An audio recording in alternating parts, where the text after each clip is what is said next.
এই আয়াতের মধ্যে মহান আল্লাহ রাব্বুল আলামিন যে বিষয়টা তুলে ধরেছেন সেটা হলো, একদিন এই পৃথিবীতে আমরা ছিলাম না, এখন আসি, আবার একদিন উঠব।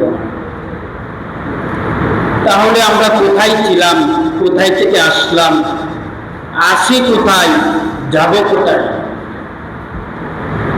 এবং এই পৃথিবীতে আমাদের কি করার দরকার ছিল, আমরা কি করতেছি, আসলাম কোথায় থেকে, আছি কোথায়, যাব কোথায়, কি করণীয় ছিল আমাদের, এই কথাটা যারা ভুলে যায় আমাদের সমাজে তাদেরকে পাগল বলে। আপনি যদি রাস্তার মধ্যে কোনো একটা ব্যক্তিকে জিজ্ঞাসা করেন আপনার বাড়ি কোথায়, তো জানি না। আসেন কোথায়, কইতাম পারি না। যাইবেন কোথায়, তো তাও জানি না।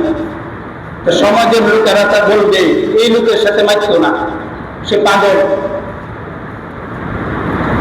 ঠিক আমরা কোথায় থেকে আসলাম, এখন কোথায় আছি, আবার কোথায় যাব, এই কথাটা যারা ভুলে যায়, এই পৃথিবীতে যদি তাদেরকে মানুষ বুদ্ধিমান বললেও আল্লাহর ফেরেশতার কাছে তারা পাগল।